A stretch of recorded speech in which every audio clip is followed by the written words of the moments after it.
DJ Mannie Fresh's discussion about how his song Still Fly by the Big Tymers sparks a deeper conversation about relatability in music. Nobody liked the song. They had a campaign on destroying this song. Baby was like he in there singing some shit about everything in his mama name. We don't know what the he doing, and then they would send somebody else in the room and be like, can you move to another track? Can you please stop doing this stupid ass song or whatever? I just remember it was met with so much like, this is not the one, because everybody was just like, what you're saying on the hook is the dumbest shit in the world. And I was like, what I'm saying on the hook of this song is the way everybody in America lives. I was like, the reason why this is gonna hit, because it's really everything that happens every day. And I think it was because Cash Money was so all about, we got everything. It's all about the money. It's all about, and this song kind of downplayed that. Do artists still intentionally take that the still fly, we'll call it, approach of downplaying their wealth or focusing on relatable struggles? And if so, can we think of any current artists that do that? Is there an example of that in today's hip hop culture? I think when I listen to Corday's music, there are some sprinkles of, I don't know if you want to call it reality. When I think about Chance's new project, which I think is a great rebound. It's a great project. Starline. Starline. Yeah, Starline. I think there's, some real life stuff going on there. I mean, and it's more serious. I think this was in a way comical, which I think that's probably the pushback that he got from the guys in Cash Money. When he's still relatable. He's still talking about a quarter tank of gas in my new E-Class. I mean, I don't care where you are, to get a Mercedes-Benz E-Class is still, aspirational. Sure. As far as you'd be getting from point A to point B. Right. I remember my mom hearing that line and thinking, she was like, this is ignorant. But like, that's, another generation. I mean, I know some people that have, I'm not going to say any names, but they have a lot of stuff in their mama's name. Well, I grew up with some people that had that. So I mean, I think there was a relatability to that. It was way more relatable than, keep the sticker on the Bentley to show the price. Right.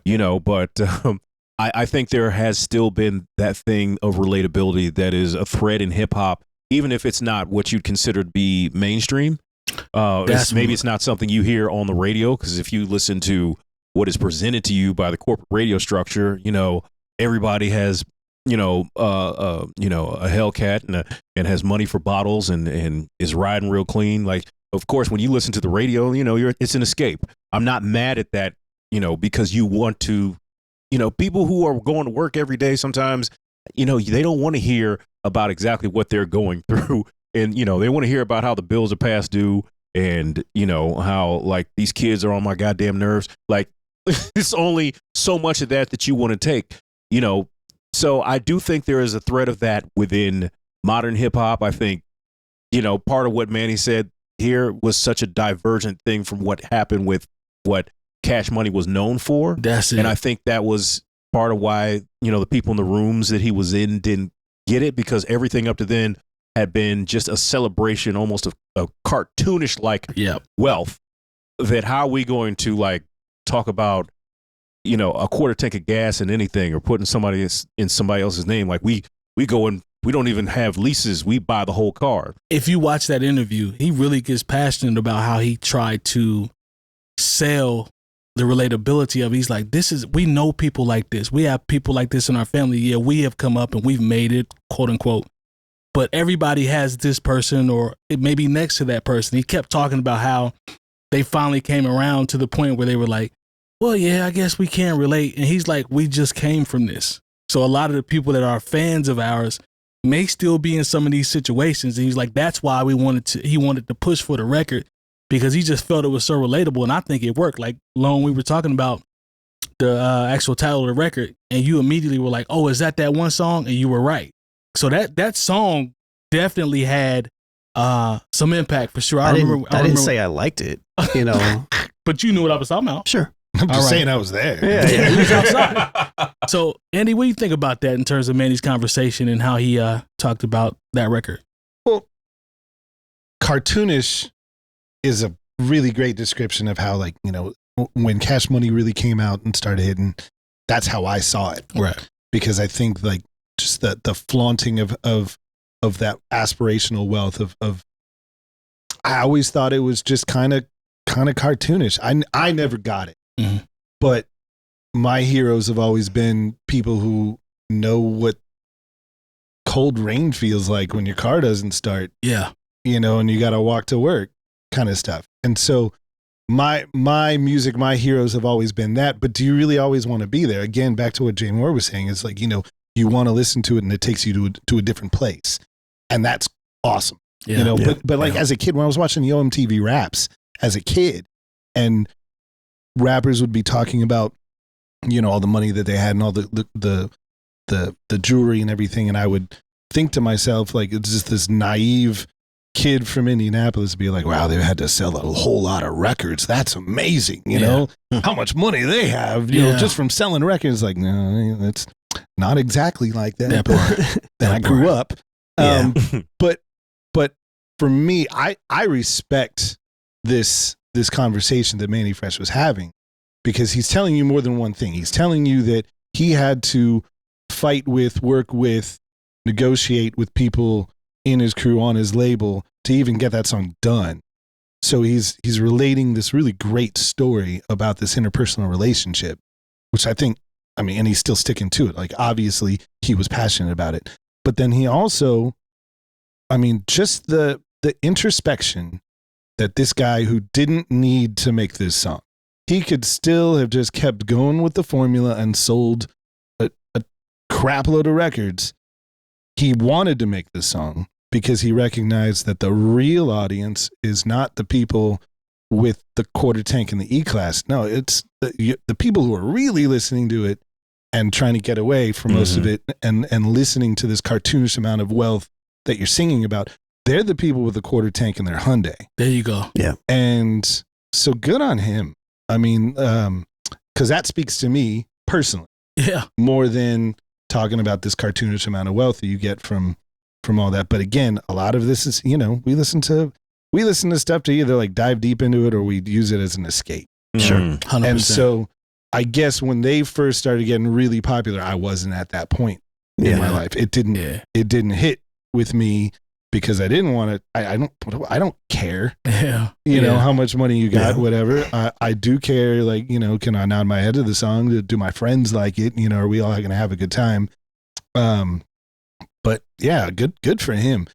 As far as like how it relates today, I'd like to see a little more introspection. Like, listen to all of, B.I.G.'s best songs, Jay-Z's best songs. They talk about where they came from and how they didn't have shit. And now I have this because of hard work or XYZ. And those songs resonate. Gotcha. Still. Sure.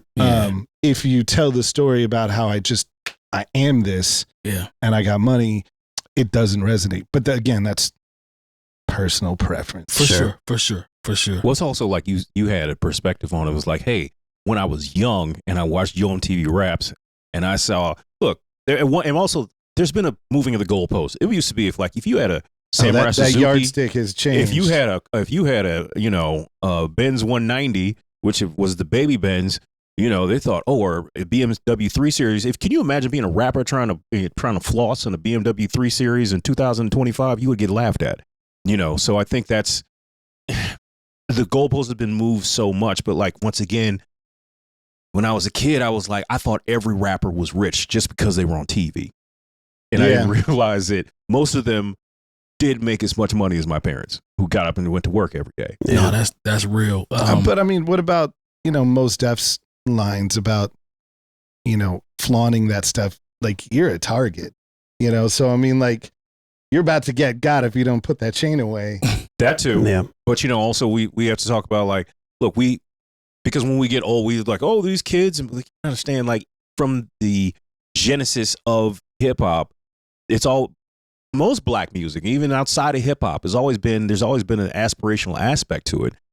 When the Sugar Hill came, we're talking about, I got a Lincoln Continental and a brand new cat. They didn't have none of that shit. They didn't have a color TV. They didn't have, to talk to them, to watch the Knicks play basketball. They didn't have none of that.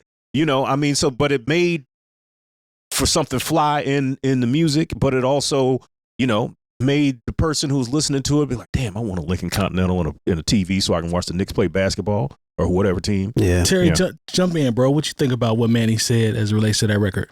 And not a whole lot other than, I mean, it was just reality music. And Mannie Fresh had his own unique sound, and he expressed himself comedically. Even if it wasn't, you know what I'm saying, a track. When he always was having fun. Whenever you seen Mannie Fresh Laughing. and Cash Money, he was always the dude that Had a smile actually on his face. enjoyed doing what he was. I mean, this was his passion. He's been doing this before Cash Money Sure. was even in Inception. So In the it 80s.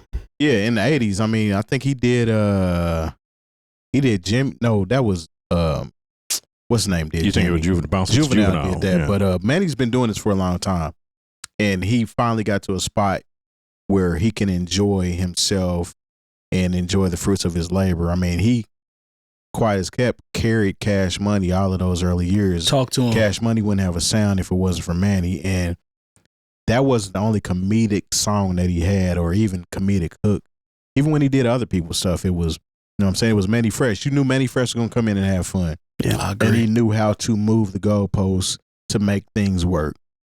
I even seen a conversation about him talking about when he made Juvenile do 400 Degree. no, No, not the album itself, but The single. the one that the universal ass shaking back song. that ass Back that up. ass Back up. there, yeah. Juvie didn't want to do that. This is all Mannie Fresh is doing, making him do that song. He told him at that point that this song is going to live forever. And Juvie wasn't hearing it.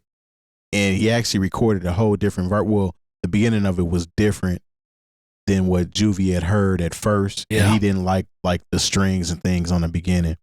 And Mannie explained why I did that, because I want people to have an opportunity to actually move to the floor and get ready for what's about to happen. Could you imagine that song without the strings? Exactly. No. It made the song. I mean, it's a great song, but Mannie Fresh is a genius when it comes to putting this music together. So him doing that with that particular track and adding like real life situations and making it comedy a little bit.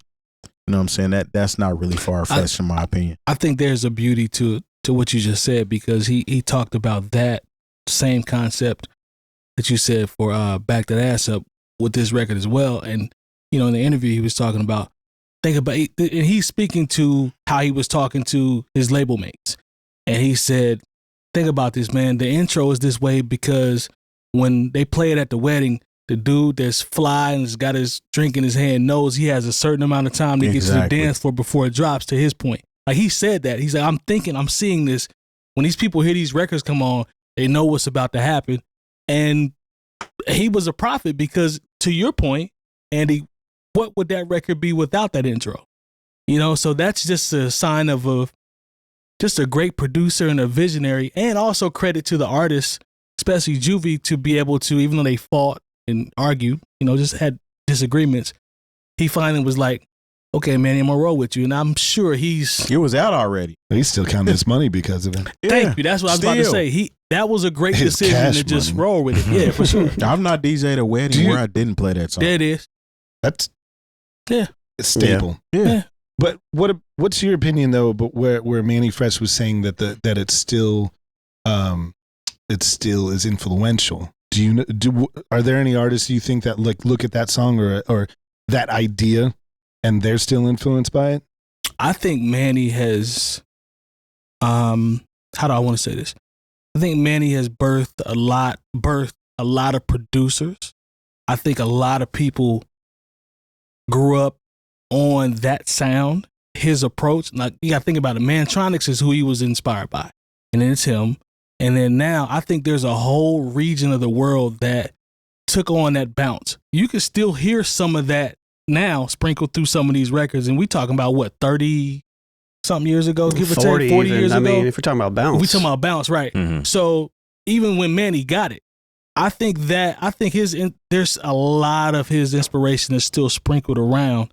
It just might not be as, you know, obvious as it was. But when we were coming up, and then after a certain point, when they started to, I'm not gonna say fade, but you know, went down a little bit, that was still there. And I think there are still pockets of that are still there. It's a little bit, but I feel like people are scared to have fun. Everybody wants to be so serious now. Like even when you go out, people aren't dancing like they used to. We came from an era where you went to the club, you're getting sweaty. You know what I'm saying? You was going to Waffle House or Perkins or whatever afterwards. And like it was just all a moment. Now they call it being a movie when being out just by sitting and everybody's in VIP. Nobody's having fun, or everybody wants to be in VIP. Everybody wants to pop a bottle and look important. Nobody wants to have fun with it no more. And I think that's one of the pieces. Tense. Yeah, that's one of the pieces that is missing. Even though he was talking about all this fly shit at that point in time, people were still out having fun with it, regardless of him talking about them wearing platinum or riding around in new Prowlers and bling. You know what I'm saying? They were just into whatever was new. It didn't matter that it was a Benz, a designer clothes. No, they was wearing T-shirts and Reeboks. Tall tees. You know what I'm saying? Facts.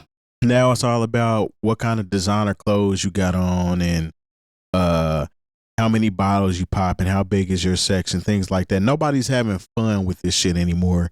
And that kind of goes to the point of the conversation about, is there anybody that's similar to what he's doing? And they are out there, but I can't really name them like that. Like, I mean, Tyler's having fun with what he's doing. Yes. I can say he is, but like mainstream wise though, everything is serious. Nobody's really having Drake, fun with this shit. What about Drake? Drake's fun, to me, this is my personal opinion, I think Drake's fun is calculated. I don't think his fun is like Tyler's. Tyler looks like he's genuinely, I don't give a damn what anybody's saying. We out here having fun. I'm having fun with the fans. I know y'all love these records. I'm going to perform them and we going to kick it all night. Could you say GNX was like that though? I could. I think people enjoy Kendrick shows. I think GNX was real, but I don't think it would compare to what Mannie Fresh was doing. Sure. Well, it's certainly not going to be on your wedding tracks. Nah. No. And that honestly, part for sure. to what you're saying, Well, Luther might, but it's not a fun track like that. No, I mean, like you were saying, thank goodness for weddings and perfect wedding tracks. Yeah. Right. At least, Yeah. I mean, people got to still have fun somewhere. Yeah. I think people have fun at a GNX show, but not to the point of what you're talking about in terms of Manny's type of fun. I don't like. Had you ever been to a Cash Money concert? I didn't get a chance to make a Cash Money concert. Like it would be extra. Like I remember one. It was them and Rough Riders actually at Market Square Arena. Nice Yeah, that mix. was a big deal. They had a helicopter come out on the stage, and like before they even came out, they're out in the back having fun. Before they even come out, you can hear them talking. Yeah. You know what I'm saying? Like their whole thing was, we got money and we're having fun because we have money. And I feel like Mannie Fresh is the one that spearheaded that shit, because after Mannie Fresh was not a part of Cash Money anymore, Cash Money was never the same. As far as that's true. looking like they're having fun. Even in the videos, they was having fun in that shit. True. You know what I'm saying? So That's a good point. yeah. Shout out to Manny, man. Manny has always been one of my favorites, and I think he's a legendary producer, especially making the albums that he made with like 8 sounds at some point before technology expanded and no samples. Like, that's incredible.